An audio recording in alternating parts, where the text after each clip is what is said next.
Hey everyone, thanks for coming. My name is Wansu. I've been teaching senior thesis with Amanda.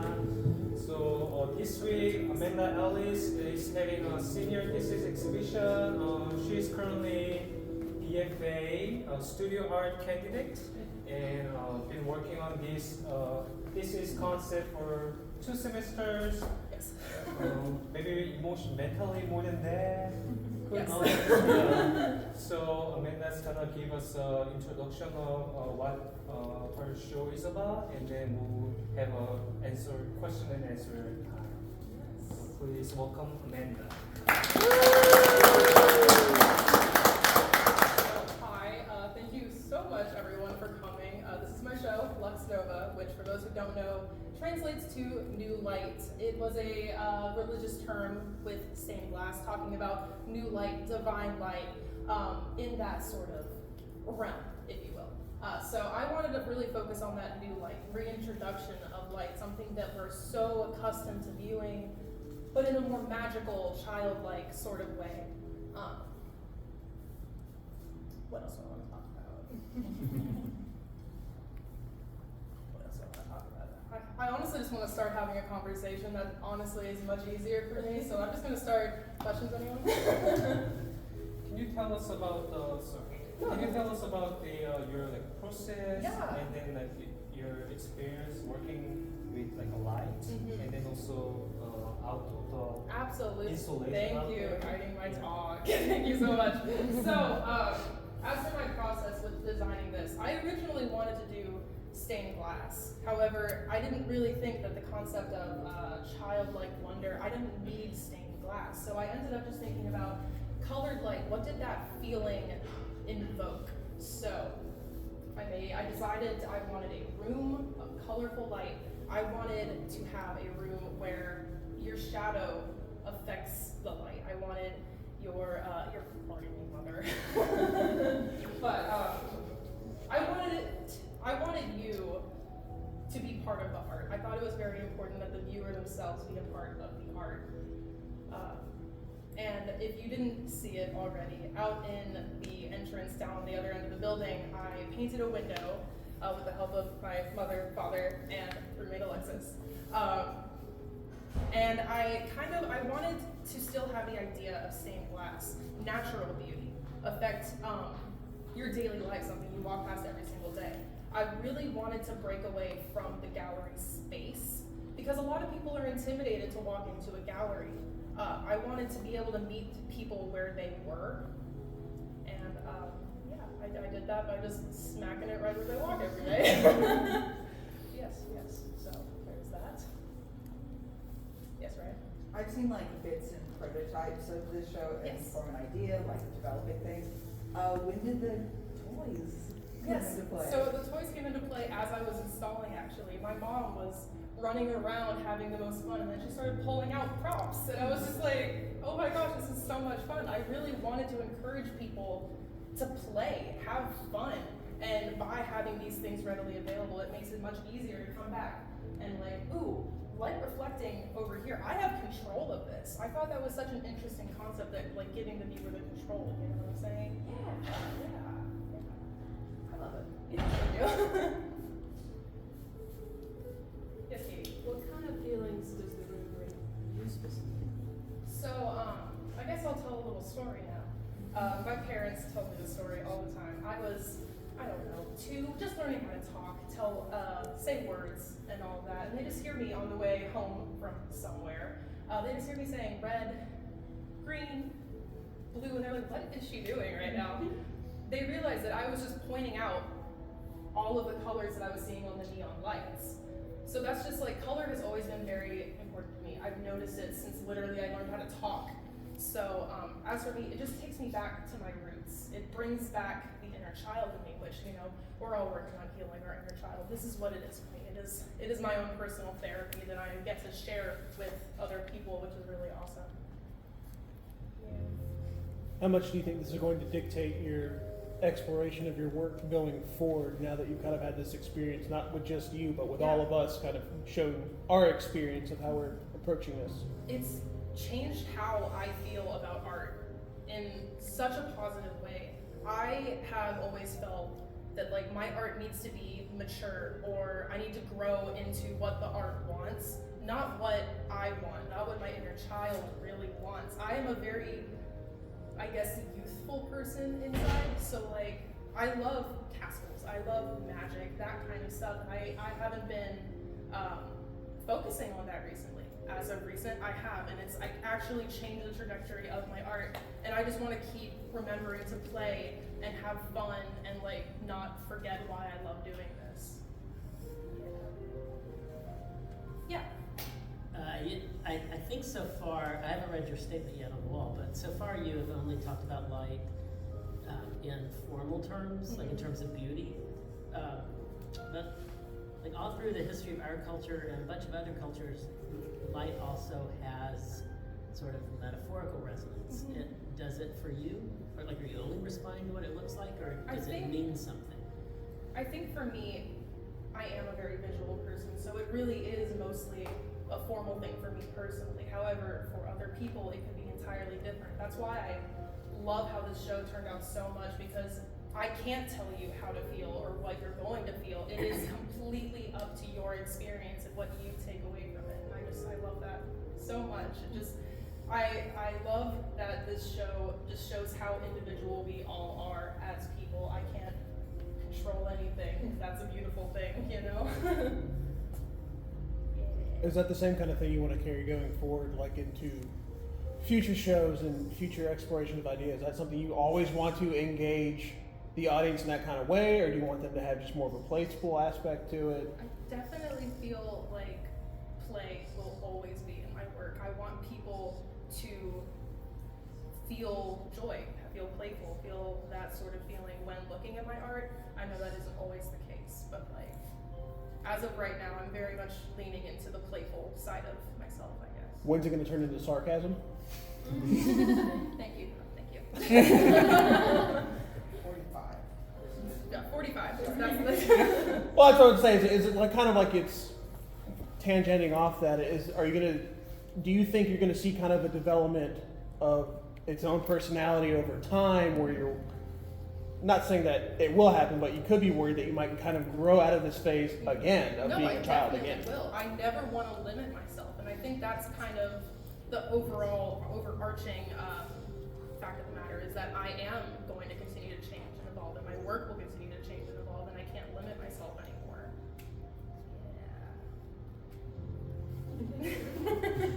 So being that a lot of us look for the perfect, what's going to be perfect, how did you let go of the perfect?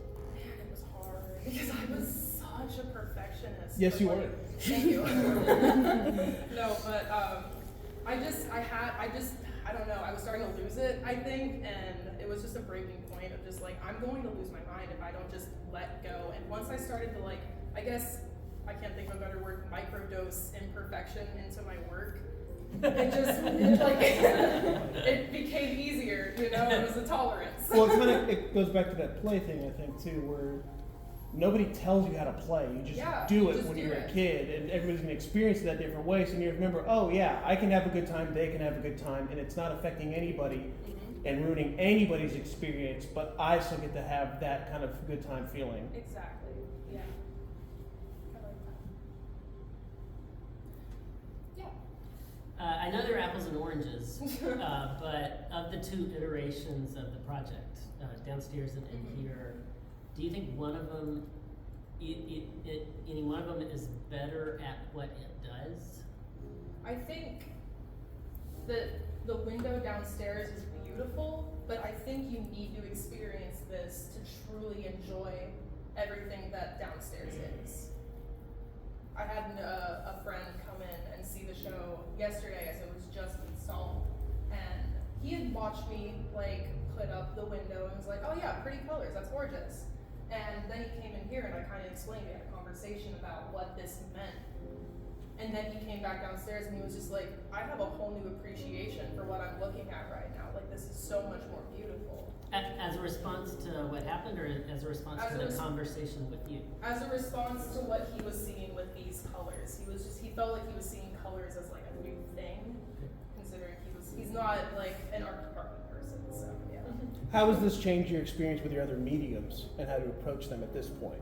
I think I'm not afraid to use saturated color now, because like, just I mess with color way more. I'm not trying to achieve a perfect realism anymore. I'm playing with color so much more now. But is that going to cause you to branch out and try other mediums as a result, just because color is now an option? I don't see why not. Okay. Yeah. Oh, exciting stuff. I know it made me feel like I was a little girl again. Yeah. And dancing around and seeing the glow and just how it felt. But honestly, when the lights go off, it's like immediate sadness. Like, I need that light back. So I thought that was interesting, Yeah. that the different lights actually, the intensity of the light makes me feel different. Yeah, definitely. Yeah. I'm always interested in the creative process, and we talked a little bit about your process for coming up with this, but I'm interested to know, just as you were doing this and as you kind of developed your ideas with color at the time, there's a couple of different ways of approaching it, which is the planning. I've got this idea in my head, I'm going to plan it, I'm going to be meticulous. You talk about letting that go, versus then, no matter, there's only so much you can do planning until you do something. Yes. And then you engage and interact with it, and then you learn things, and then go back to the drawing board and come up, and that process. I don't know how those two sides worked out for you, and if you had any sort of like realizations or insights into that process of you had this vision, you were planning this out, you had the details, and then what you learned from just throwing it out there and seeing what Yeah. happens. So, fun story, I guess. I did not know what this was gonna look like when it was in here, because I had no way of truly putting it the way that I had in my brain. So I had this idea stuck in my head for, I kid you not, probably a year at this point, but it wasn't until 3 days ago that I finally got to see what it actually looked like. And I'm so glad that all the prep and practice and the different environments that I was in, it did pay off. So yeah, it's like fake prepping, but prepping nonetheless. How's your emotional response with this and experiencing it with us, as opposed to, like you said, you had to set up in your dorm room? Yeah. Is it a much bigger kind of catharsis now that you're experiencing it here with a group of people, as opposed to just kind of having your cool little world with your roommate dealing with that? With the room set up, I'm going to talk about this area when it was first set up. I literally was like choking back tears because I was just so emotional. Now, if that was just like I was so stressed that it wasn't going to be everything that I imagined, or if like my childhood, I was just doing this, just playing with the lights, seeing what colors I was turning. I think that's more of what it was, honestly, because I was just holding back tears. But seeing you guys, it's so much more of a joyful experience for me. Like, I feel like I'm watching all of my friends just like having fun. You know, when you like introduce two friends and you're like scared if they're gonna like like be friends or not be cool. But like watching literally everyone interact with the light or with each other, I was just like everything that I wanted. It was everything that I wanted. How'd you choose the colors? So it looked, I didn't get a chance to really look. Yeah. I got here a little bit late, but the colors downstairs look very, as I was passing, they seem very like soft pastel almost. Yeah. Very light and airy. Yeah. Did you purposely choose that versus like bright jewel tones or maybe a different type of color scheme? Yeah, Is there definitely. something about that? So it's a lot to do with material and what material I was using. Downstairs, the window, the colors that's on there, it's a mixture of clear Elmer's glue and watercolor. So fun little concoction there. But you can only get so saturated with that. Obviously, it looks entirely different at 7 a.m. It looks so insanely beautiful. But as for these colors, it was again the medium that I chose. I just thought they were little or transparent plastic films, and the light is kind of the light itself is kind of what's changing the saturation and all of that fun stuff. Well, going forward, do you think you'd experiment with something like working with your own clear transparency and working with stuff like inks and acrylics and anything like that? Yeah, to no, kind of dictate that? that was kind of an iteration of prepping and practicing for this last semester, I tried making my own colors on plastic and all of that fun stuff. I want to keep experimenting with that because I think there's more opportunity for, I guess, subject matter, like what I'm actually representing, which could be a really fun opportunity. I've just enjoyed watching you grow from the girl I've had since she was a freshman and sophomore in high school to now, where you've done larger things. Yes. But your larger things were typically, no bigger than this, and now More. you're incorporating rooms, you're incorporating a community into Yeah. your pieces at this point. So you're thinking on a much larger scale, not only with material but with audience intended reach. So I gotta say, I'm super proud of you there. Thank you. Yeah. I know, like, during class, you said that your dad was a lot of help, and I feel like So you much. haven't brought that up yet. Oh, yeah. So I feel like, would you bring that up to, like, other audience, like, in the future? Because I feel like for me, like, hearing that your dad helped you out was kind of like, it's really beautiful. It's like, you said you're going out into the world, you're kind of scared, but you have your parents. So that's just Yeah. emotional for me. Yeah, no, I'm not gonna lie, it's because I'm panicking up here. There's a lot of eyes looking at me, so I don't really know what I'm saying. But I will definitely talk about that. Shout out to my dad. He helped me with this entire Yeah, so I'm not a tech whiz. My dad is a tech whiz. I knew I wanted some fun things going on. This was an entire collaboration, this box, with me and my dad, and I'm so insanely grateful that I have these two people to fall back on. Because I literally could not have done it without them. So yeah, thank you so much. Love you. Can you talk about the lights, like how they function? Come here, Dad.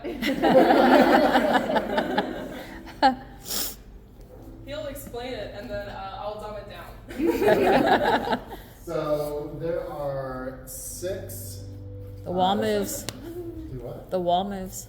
It's okay. I'm not leaning hard against it. Okay. So there are 6 about as white as you can get. There's 6,000 Kelvin white LED spotlights up there. Really bright lights. Yes, do not look directly into them without the color gels. Anyway, there's a microprocessor up there that I actually wrote the program on, that they are randomly picking which light goes on, which light goes off, to what brightness they go to even how long they take to come on versus how long they take to go off. So the chances of you seeing the same color light in there, it's virtually impossible because there's just so many random factors that go into it. And bouncing off of that random aspect, I'm so happy that it was random and not up to my control. Because going into this next stage of life, which I've been freaking out about, actual adult life, I'm not going to have a lot of control per se. Life is going to be changing and flowing and never the same, but that doesn't mean it isn't going to be beautiful regardless. Every single time that these lights change, it's never not beautiful, and that's just something that I'm going to definitely take into my life. Are you okay with giving the audience more control in the future? Giving the audience more control? Why not? I mean, you gave us some control here with these, that's why I was curious. I want you to go absolutely bananas. If you think of something else, you can bring it in here. I'm a simple man. So now he will be controlling all the lights. I guess any more questions? Well, thanks for coming, everyone.